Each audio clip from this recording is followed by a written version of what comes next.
get started. We're on day 3 of our AYRx training, our AerialYogaRx Regenerative Therapeutics.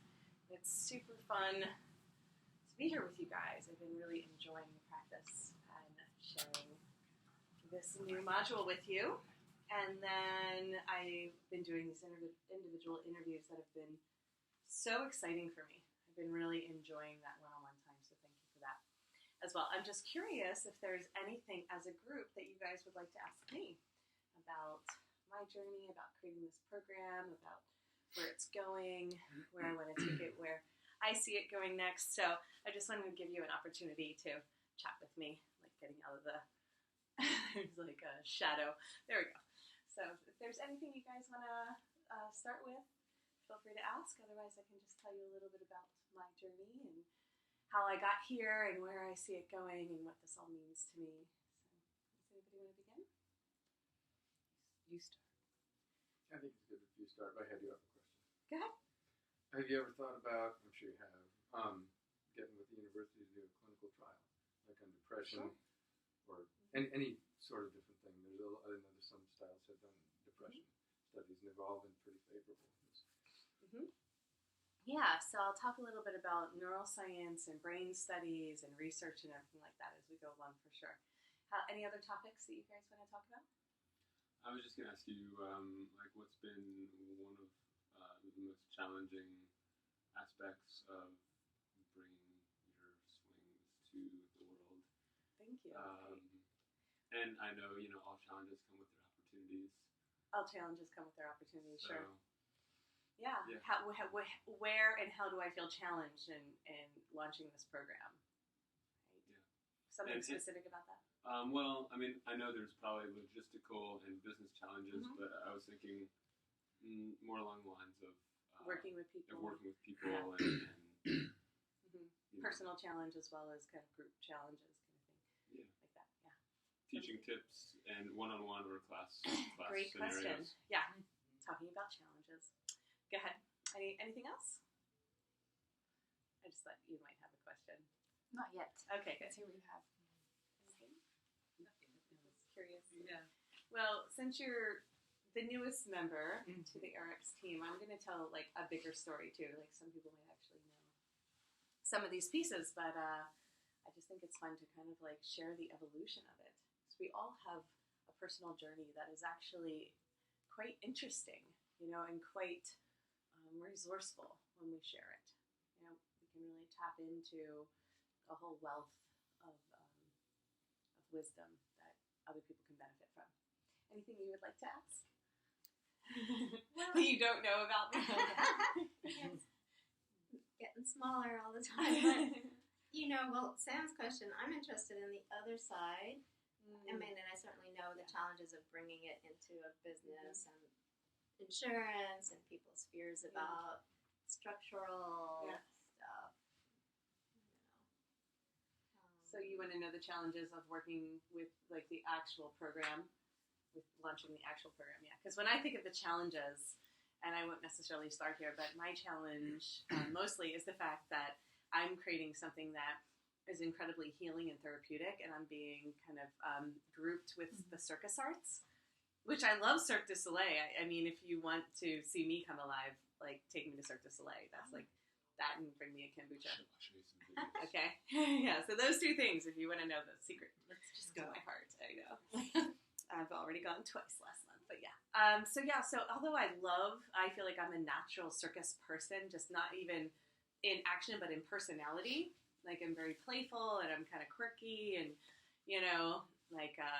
I feel like I'm from like a whole nother world in a lot of ways, which Cirque du Soleil reminds me of. But this is a therapeutics program, and I designed it as a healing practice. And a lot of people don't know that my background is in the healing arts. Like I have tons of friends who've known me for 10 years who don't know that I do healing work, which I'm not sure how you can actually miss that chapter, but it happens like every day. And I'm kind of known in the external world for what I show people, right? And so people have seen me with the quantum playground and they've seen me with the swings, and the word aerial is very deceiving. So I am very passionate about this new I'm calling it branding, which is just a word, but this new module, this new evolution, this kind of like graduate program of AYRx. And well, first of all, AYRx sounds really cool to me. You know, the AerialYogaRx has just such a cool visual. I love the logo and everything that's coming along for it because it's AYP with a little swoosh and then the X to turn the P into an RX, which I thought was so cool. Anyhow, so it's like this whole evolution in the way that it's being presented. But really my biggest challenge is in the world in general is being misunderstood. And I'd say overall people see me very differently than how I am. And so how can I better represent what I'm wanting to bring to the world? First of all, I like to share, first and foremost, I'm fully dedicated to the spiritual path, and I've dedicated my whole life to the healing arts. And this is my life.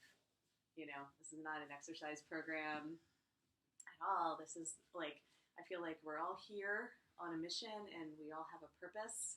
And my background and my training is in engineering and technologies, in nanotechnology, and I really gave up this whole life in this whole world to not only help myself heal, but to help the world become a better place.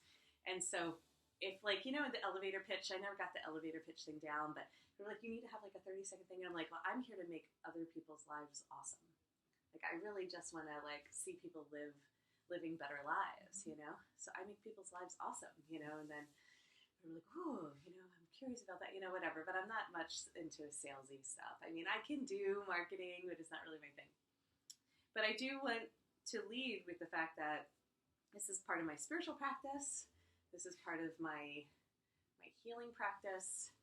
And this is my dedication to become embodied, radiant, alive, healthy beings. And it is an empowerment practice. Like, I'm really into the whole empowerment teachings and using empowerment tools to create a better life for ourselves. So I think that's really different than the way people see it. You know, and the swings and making the swings, because I actually do make the swings and I don't lead with a product. This is the other thing that I think is really significant. All the other swings, they're a product. I lead with a program that's really, really different. And there's a different intentionality behind it. Like, yeah, you need a swing, so let me make one that's really awesome, right? So I was using lots of different swings previously, and they were great for what they were, but I just made it better. You know what I mean? I made it better for my practice and for my body. So some of my friends don't know that I make swings still, which is still amazing to me. But anyhow, so I make the swings, and people are like, you make these? I'm like, I make them. And that's like huge, big deal. Like making something, you know, like you were saying about making kombucha and all the components of that. Like making the swings is like a whole thing, which has been an evolution. But I made the swings because I wanted to make a superior product. I wanted to make something that fit the program. But this is a program that is part of my spiritual practice, that is dedicated to the healing arts, that is here for empowerment and embodiment, and most importantly, that is here for play. And we're here for fun. And I do think this new wave and this next wave of consciousness is coming through empowered, embodied play. And it is that important for our awakening. You know, and how can we open up our body to hold the frequencies, the new alignment, the new earth. And so aerial yoga play, which is the child or the baby of the quantum playground, is still like the crux of what I want to lead with. But obviously, if very few people are interpreting what I'm doing correctly, then I have to change something, because I don't understand why it isn't clear. You know, that the quantum playground is actually, it's not a structure, but it's a program. It's a concept, really. It's infinite ways to experience and explore the body, with this idea of quantum play being a way of learning physics. So we can learn physics and sacred geometry and mimic and biomimicry, or and train the body in a way to be able to hold certain patterns, especially opening up to multidimensional reality. So for me, that's like really obvious. But if only like 1% of the population, like, oh my God, like gets it, but when that 1% does, I'm like thrilled. But so the 99% of the people that just have no idea what I'm doing or why I'm doing it, you know, or whatever, it's like a lot of people actually think I'm a performer, which is really fascinating. I'm like, wow, you know, every once in a while for a birthday party or for some opening, I'll do like a playformance, but like it's like once a year at best. But yeah, I've never been a performer. I mean, I'm always performing, but you know, I've never been a paid performer, professional performer. And so for me, the aerial arts are really geared towards performance. And there are performers that I train, and I love to see what they can do with this program. But I love working with massage therapists and physical therapists and doctors and chiropractors and yoga teachers and the whole spectrum of alternative healing really is where I feel like I shine and where I thrive and where I come alive, what I'm here for. Particularly working with technologies, because I have an integration of healing arts and technologies where we can advance the body's ability to open up and receive energy through electromagnetic therapies. And that brings in my kind of like scientific mind. And that makes me happy that I'm not like, oh, I didn't just waste 8 years of my advanced education. But no, bringing that in. But the swing is not a technology, but it's a vehicle for transformation. And this vehicle is more like the base of the pyramid and is able to hold a larger audience. It's casting a bigger net where it's so user-friendly, it's so inviting. And you just present the swing to a 5-year-old and see what happens. You know what I mean? It's just like a no-brainer for them to jump in and want to try it and play on it and experiment and explore.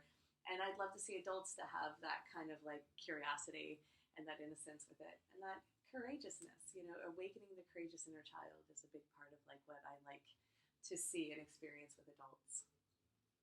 So the challenges for me, for probably different than what you were asking, but I will wrap around to all of those components. The challenges for me is how can I present what I'm doing, and I'm sure this is true for many, many people or many, many practices. How can I present this in a way where I feel like I'm really being received? You know, and so I'm like really different than most people that I meet. I don't know, maybe that's just my own interpretation of me, but like the way my brain works, the way I want to show up in the world, and like I've just kind of embraced and accepted that people will see whatever they want to see, and I totally welcome that. Like, okay, that's interesting, you know, and it's just like, okay. But I also think the concept of learning through play, this edutainment, and that I can take my particular passion for sacred geometry and quantum physics and incorporate that. Like, I'm teaching you guys physics, right? I'm teaching you the physics of the body through experiential play. It's like sitting down and learning that from a book because I know what that's like, and I can do it, but this is way more fun. Just a little heads up. Like, I wish I learned to like this. And not only for kids, I mean, this naturally translates to kids, and I love the teachers who want to specialize with kids. But we're all big kids. We're all just taller, some of us. We're all just a little bit wiser, hopefully. You know what I mean? We're all big kids. So yes, the ones that are still younger in age are great to train and to teach and to work with at that point. But I think we all need that awakening. We all need that reprogramming and that rewiring to hold the new earth, to hold the new frequencies and vibrations that are coming through. So we can live in health and harmony and peace and joy and love and all these things that are really, I feel like, are universal truth. This is a heart-centered practice. That's the other thing that I don't really think kind of shines through the way that I would like to be like, oh my God, that's a heart-centered practice. Like Anusara Yoga has been one of my favorite teachings back when. And so to experience this essence, you know, this soul essence and living from the heart and operating from that place, that's been my biggest challenge too, of like the whole idea of like spirituality being this foo-foo la-la thing. Like, I love to merge science with spirituality and healing arts and technology, and how to really bring this into like, you know, this is our truth, this is our path, this is our empowerment, this is who we are, this is what we're here for. You know, living in the heart isn't like, oh, I mean, it can be, right? That's really sweet. But living in the heart is like our power. And it's like, you know, that's our Merkaba and our electromagnetic field and how we're truly communicating and all that stuff. So I'm happy to be looking at the universal heart hologram, you know, my friend Daniel Holdman made. So I'm getting that transmission of like, don't forget to mention, like, we're living from this space, you know, that is like the center and the seat of our soul. So those are my biggest challenges. My other biggest challenge is marketing. I would just say, like, I love teaching, even though I was sharing with you, like, I don't get nervous before teaching. I get nervous in the middle of teaching. Like, I forget, like, oh my God, like, I'm teaching right now. And all of a sudden I'm like, oh my God, I'm teaching. And I'm like, it's all good. But then some people get nervous. They have to work up to it. I never get nervous before teaching. I always get so excited about it. But then halfway through, I'm like, is everybody good? Are we doing okay? Is this good? You know, it's like, it's such a funny feeling. Like, in it. I'm like, oh my God, I forgot to be nervous. Here it comes. So that's kind of funny because, like, we're in it already, and I'm like, oh great, now I'm gonna feel like shy or something. Like, oh, what am I gonna say? It's like, no, that hardly ever happens. But that was, I mean, I do get nervous sometimes. You know, there's like some anxiousness there of like I'm teaching something new. You know, so I'm not regurgitating. I'm making it up a lot of the times. I know. I like to do that. Yeah, and it's like, I like the challenge, the spontaneity. Obviously, I'm a scientist, you know, at heart. Like, I'm an engineer. There's outlines for days. But how to meet you and match you and express something in a way, like, you can feel when I get flustered. And my own limitation is my own frustration with not having the language of being like, and I am a kinesthetic learner and a kinesthetic teacher, so I'm usually like, here, let me show you. And that my body has no problem. The intelligence of the body is always pulsing through. So I'm like, here, let me show you. No problem. Finding the words to be like, and I find that some of you guys are actually really, really good at that, which is why I like it when you guys write out the manual for me. When you find the words and I'm like, yeah, that's it. And it's so great to get that inclusive nature in it too, because the way I describe it might be different than how you describe it. And I love hearing that. And I love seeing someone take in information, right? We take the visual information in, and then we bring it back to somebody with language. It's this incredible exchange, you know, if you really sit down and think about it. So I find that to be really beautiful. Finding the words sometimes is challenging for me. And I'm like, let's just do it. Let's all get it, right? Like, and then the marketing part, it's like, I'm not really good at selling myself. Like, I'm like, look, this is awesome. Do you want it or not? It's like, great. I've had some really good conversations with John where he's like a natural people person. And he's like, yeah, I'll go around and talk to studios. Like, easy. Where me, I'm like, I come in, I'm like, you know, when I come in and be like, oh, I'm so great. You know, this program's great. People are like, yeah, whatever. You know, so if somebody who's had a real live personal experience with the swing, they're holding that transmission and they're like, oh man, you have to try this, and it's like a natural fit. So for me, it's really learning how to expand this program in a way that makes sense. I'm not trying to grow it to, you know, this massive empire where I can no longer love it or be present with it. And I'm very hands-on.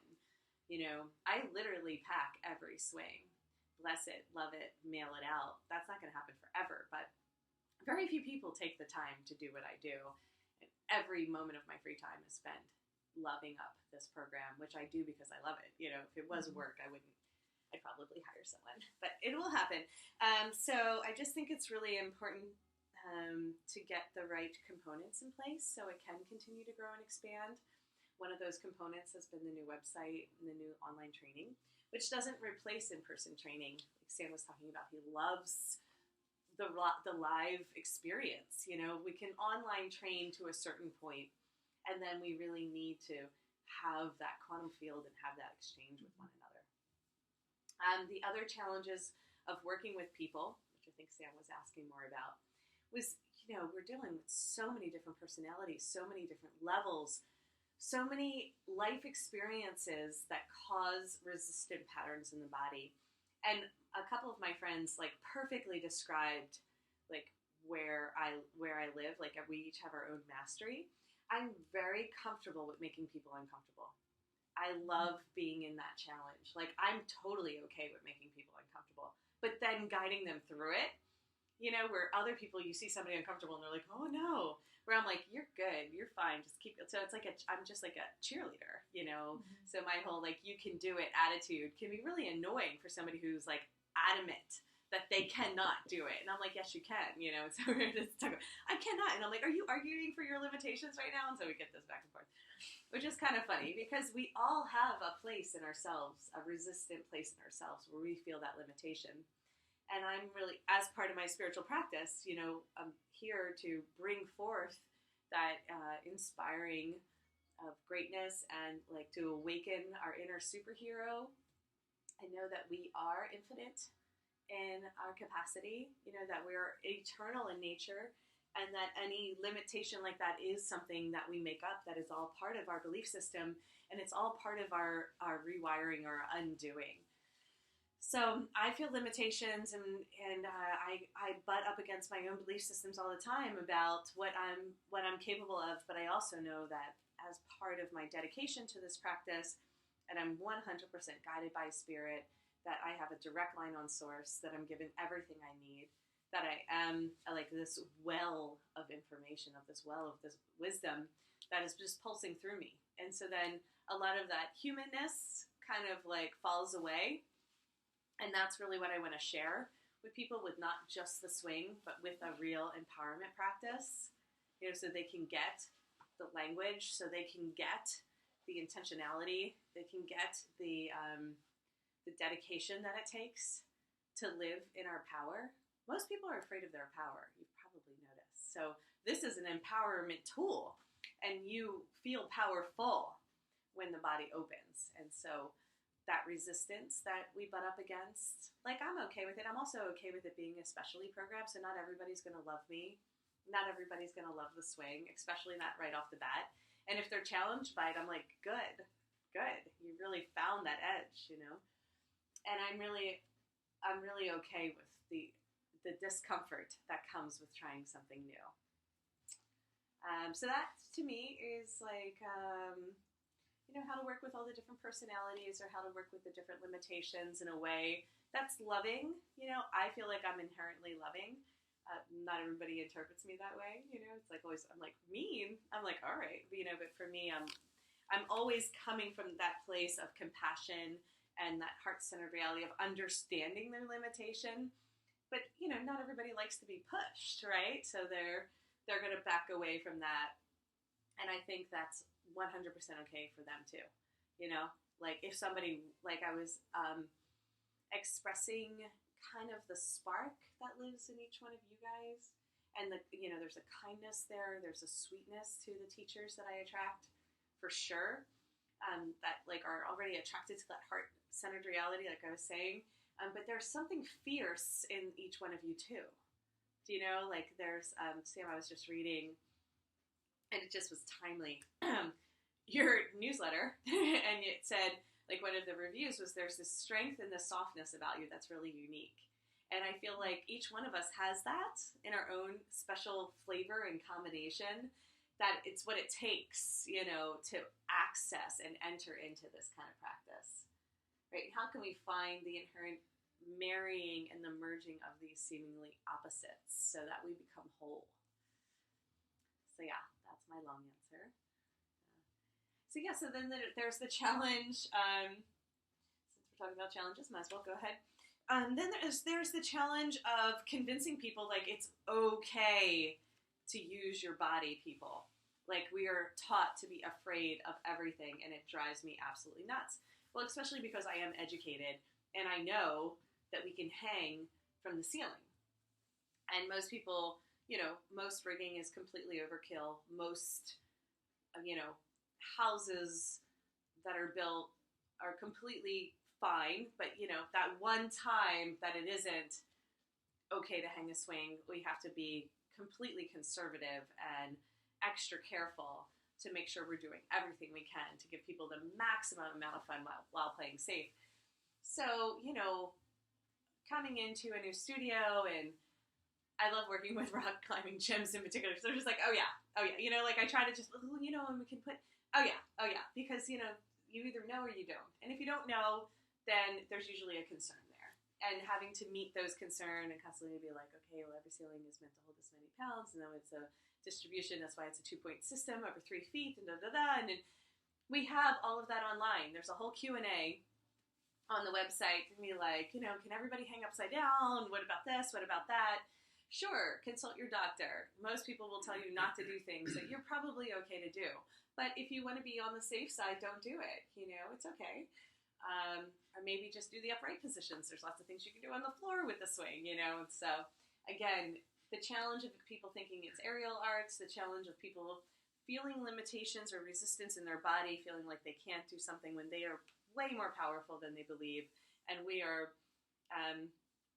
way more capable of using our bodies and hanging structures and hanging from structures than we really, as children, it's like, don't do that. Don't do this. Oh, don't do this. Oh, I used to climb everything as a child, and I was like, my mom, so surprised she didn't have a heart attack, because, like, I would climb trees, I would climb fences, I was just like, I was climbing everything. Yeah, sure, sometimes I fell, that's part of it too.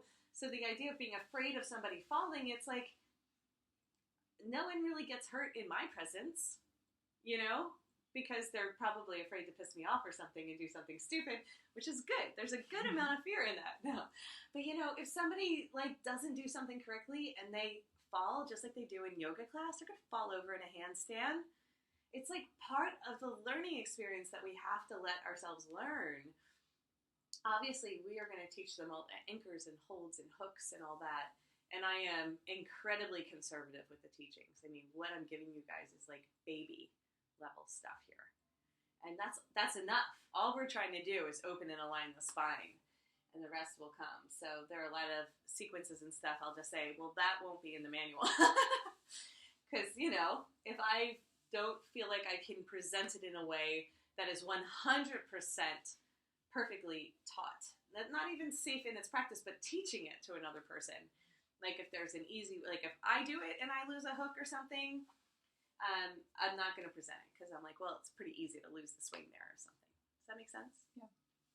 So when talking to studios, insurance has not been an issue for me. I think I live this very charmed life. I'll tell you right now that things just happen for me because I have dedicated my life to the spiritual path. This is the way I see it. And I said, okay, Spirit, if you want me to do this, then I'm guided. Then I'm given everything I need, that you will show me the way. Most people will have to go and they'll have to call 100 places, or they're going to have to look. Usually the first or second place that I look, it shows up, So it's been like that for me in a lot of ways, where I can see if you're just kind of going through the natural arteries, natural pathways to try to find insurance or try to find a studio or whatever, it can be really arduous, tedious. And that's what I found. If I just went around and talked to I talked to every studio in the Bay Area when I first did this program, and I was astonished by the level of resistance I was getting, or the no. I don't like no. No is just a yes waiting to happen in my eyes. So I was like, this is really weird. I don't understand. And so then I said, okay, Spirit, let's redesign this. So people come to me.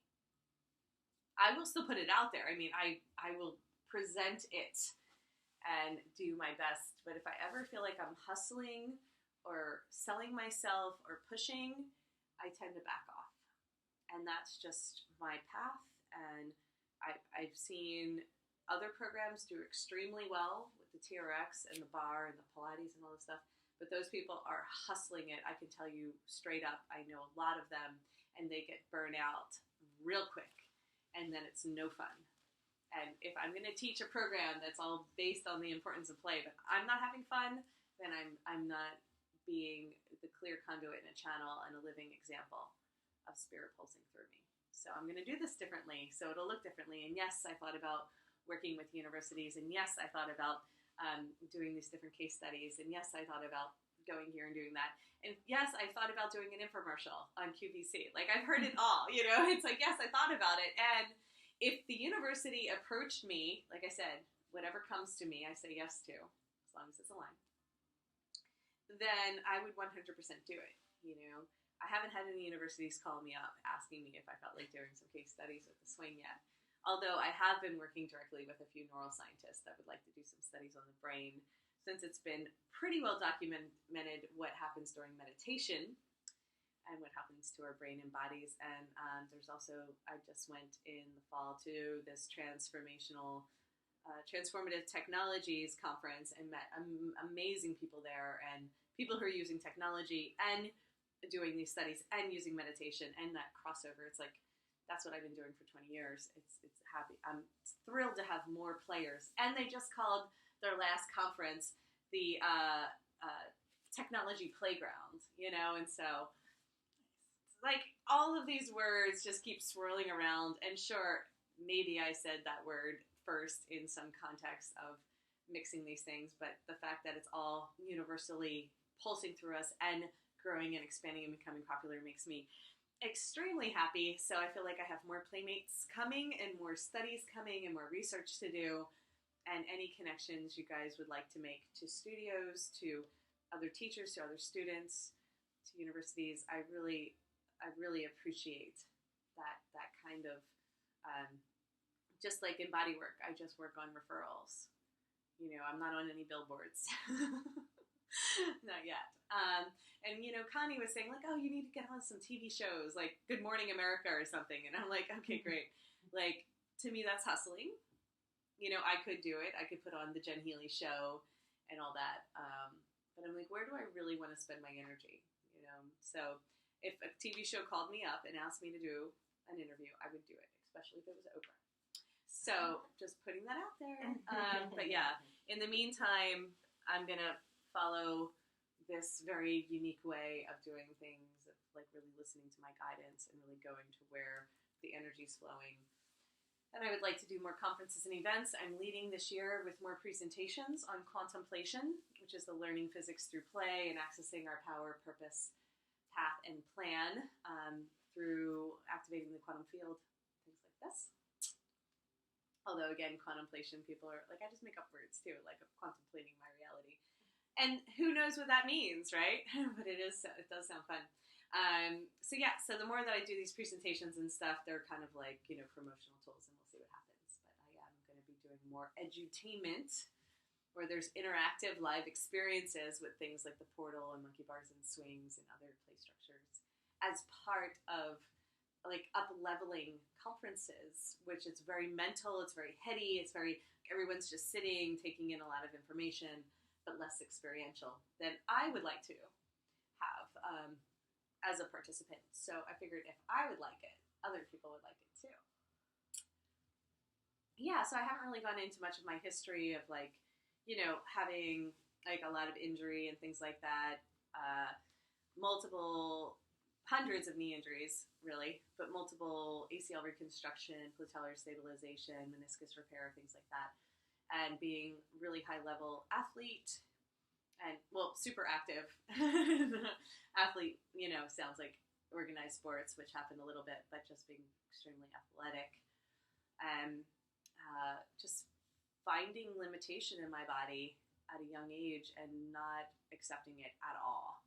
Like, I believe I'm a superhero. I believe we're all superheroes.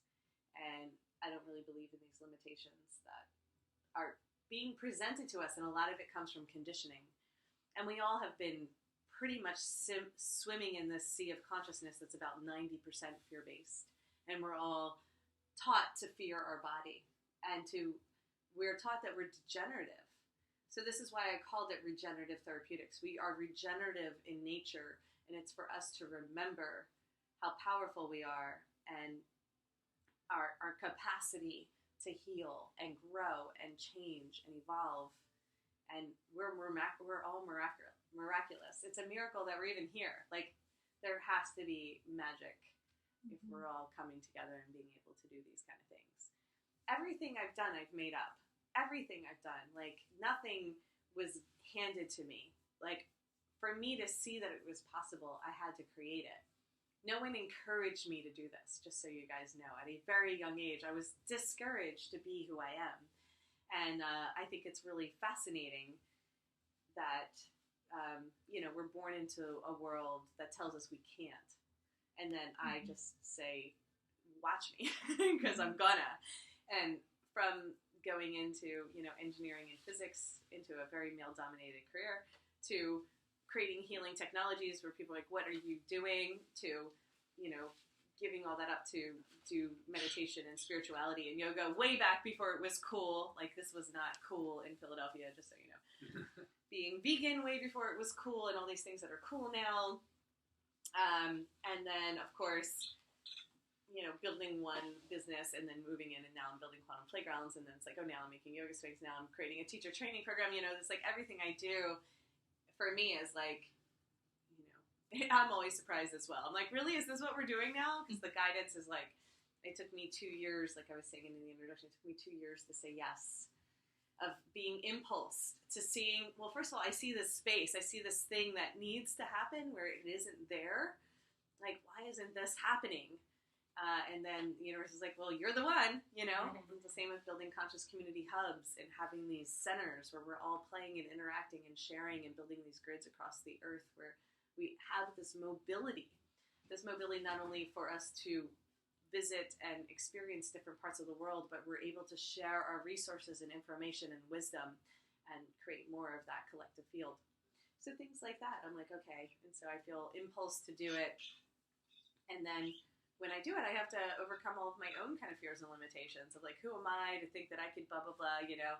And then a lot of people dismissing like aerial yoga as like not a real yoga. And I'm like, well, only the people that haven't experienced my swings would say that. So I just laugh. I'm like, sure, it's not real yoga. Fine. You know, nothing I do is real. I'm not even a real engineer, apparently. So that's fine. So when I go into Rig Studios and I'm like, well, I'm an engineer, and they look at me like, yeah, right. You know, I'm like, yeah, I'm lying, actually. I just decided to make that up. Sure, I wear a lot of glitter. So what? That doesn't mean I can't figure out weight load distribution, you know, but yeah, they're not used to somebody who looks like me actually having advanced degrees. So here we are. So all those things that I find challenging, I embrace. You know, every challenge is an opportunity for growth, and it really is like we're the combination of seemingly opposite things is what births a new world. Like any sort of new science has come out of these, like, you know, some biologists getting together with like, you know, a homeopath, and then you get like, you know, a chemist involved, and then you get all these different areas of expertise to come together and then create something amazing. And that's how science has continued to expand and grow. So of course, quantum healing and quantum energetics and quantum playgrounds is the next level. And, you know, I'm calling the AYRx program, you know, taking your practice to the next level. And this up-leveling and next level practice is what I'm really excited about. So yes, that was a nice long chat. Thank you guys for sitting and listening. And is there any last little bits that feel pertinent or important? I don't know why I want to say this, but Yoga for Healthy Aging is this blog, and a local teacher who's a physician also, and they had a photo contest, so I sent a picture of me in the swing, and they said, oh, we don't consider aerial yoga, and I wrote them back, this isn't aerial yoga. Yeah. But, and a long description of my experience in the swing, and Yeah. this is the best tool I found for Yeah. rejuvenation ever. Yeah. Did I hear back from them? No. No. I mean, it's just like, they're lost, man. I just think it's funny because, I mean, Western yoga, we could just say Western yoga isn't yoga. Yeah. which we hear a lot, you know, and I was saying to Sam, like, I'm so happy to have you holding down one of the male components for a practice that, you know, has a female domination. And yoga was developed by men, and only men practiced yoga. And like, why? You know, why is that? And it came with that, which we don't have to get into that philosophy, but I just think it's really funny that, you know, you see in the Western world, it's a female dominated area, and then it was developed by men, and only men practice in its origin. And so we all, whenever we're creating something new, we're going to have like our naysayers or our pessimists or whatever. Everything I've ever done in my life, I've experienced that level of challenge or resistance from the external world saying, you can't do that, or, you know, like, anyhow, who cares? Just like, I'm okay with it. It's really made me strong. It's really made me independent. It's really made me fierce. It's really made me determined. And I'm happy that I have that strength of spirit, you know, that fierce vigilance that lives within me, that I'm willing to challenge the status quo. And if a lot of people are going to experience it, there's going to be a lot of very good teachers needed to get people playing safely and learning. yeah, so I'm excited to see what happens. And I, again, just want to thank you all for being on that leading edge with me and seeing the vision and getting it and experiencing it with me, and just how much I do appreciate the company. You know, a lot of what I do on my own. And, like, I could offer a program and have nobody show up, right? And so then that's always, like, a bummer. So the fact that there are just a handful of, like, super sweet, really powerful, loving people who want similar things in their life and their world means a lot to me. So, again, thank you for being here and sharing. And I'm super excited and, yeah, like, to see what comes of all this. I'm just thrilled to experience and watch the evolution with you guys. Yeah. Okay.